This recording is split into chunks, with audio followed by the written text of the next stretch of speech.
রাতের বেলা এই সব প্রাণী বের হয়, নবী সাল্লাল্লাহু আলাইহি ওয়াসাল্লাম বলেছেন, অতএব আপনাদের বাচ্চা যারা আছে এদেরকে সন্ধ্যাবেলায় বাইরে ছেড়ে দিবেন না। এখন কিন্তু প্রচুর ঘটনা ঘটছে, প্রচুর জিনঘটিত ঘটনা ঘটছে, জাদুটোনা করা হচ্ছে, বানটোনা করা হচ্ছে না?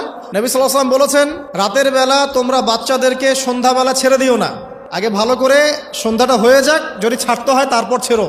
তারপর রাতের রাত যখন গভীর হবে তখন তোমরা এলোপাথালি ঘোরাফেরা করো না, রাস্তাঘাটে বনে জঙ্গলে ঘোরাফেরা করো না, কারণ এই সময় এমন কিছু মাখলুককে আল্লাহ পাক ছেড়ে দেন যাদেরকে তোমরা দেখো না। এখন সায়েন্সের যুগ তো, মানুষ মনে করে এগুলোর কোনো ভিত্তি নাই মনে হয়। কোরআন বলছে জাদু সত্য, কোরআন বলছে জাদু সত্য। কোন সূরা? সূরা বাকারা আয়াত নাম্বার 101, 102 পড়ে দেখেন। ওয়াত্তাবাউ মা তাতলু শায়াতিন আলা মুলকি সুলাইমান, এই আয়াতটা পড়েন, বিশাল একটা আয়াত আছে। ওয়া মা কাফারা সুলাইমান ওয়ালাকিন্না শায়াতিন কাফারু ইউআল্লিমুনা আন-নাস সিহর। এই সিহর দিয়ে কি হতো? মা ইউফাররিকুনা বিহি বাইনাল মারই ওয়া যাওজি। সুলাইমান আলাইহিস সালামের সময় এই জাদুবিদ্যার প্রচলন ছড়িয়ে পড়ে।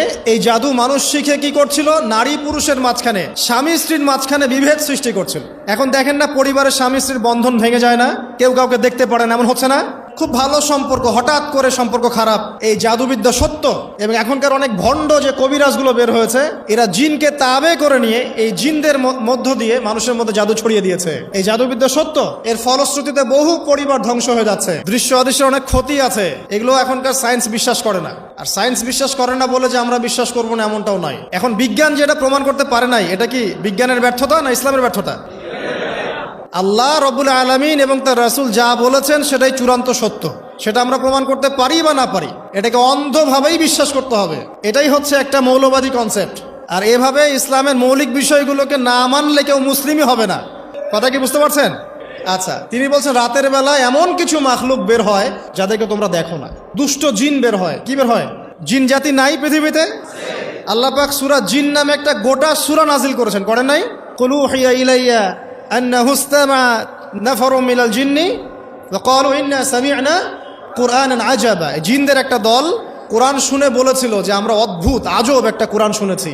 তারপর তারা গিয়ে তাদের কওমের কাছে ইসলামের দাওয়াত দেয়, ওই কওম ইসলাম কবুল করে। এটা নবী সাল্লাল্লাহু আলাইহি ওয়াসাল্লামের জীবনের সেই সময়কার ঘটনা, যখন নবীজি তায়েফ থেকে ফিরে আসছেন। তায়েফবাসী তাকে অত্যাচার করলো, তিনি নাখলা উপত্যকায় এসে নামাজ পড়ছেন, ওই নামাজের কেরাত শুনে জিনরা ইসলাম কবুল করেছে। তো সূরা জিনে আল্লাহ পাক এই কথা নাজিল করেছেন। তো আল্লাহ পাক যে বলছেন জিন জাতি আছে, আল্লাহ কি মিথ্যা কথা বলছেন? নাকি নাসা যখন বলে এলিয়েন আছে তখন ওইটা সত্য, আর আল্লাহ বলছেন জিন জাতি আছে এটা মিথ্যা? তা আমাদেরকে আবার নতুন করে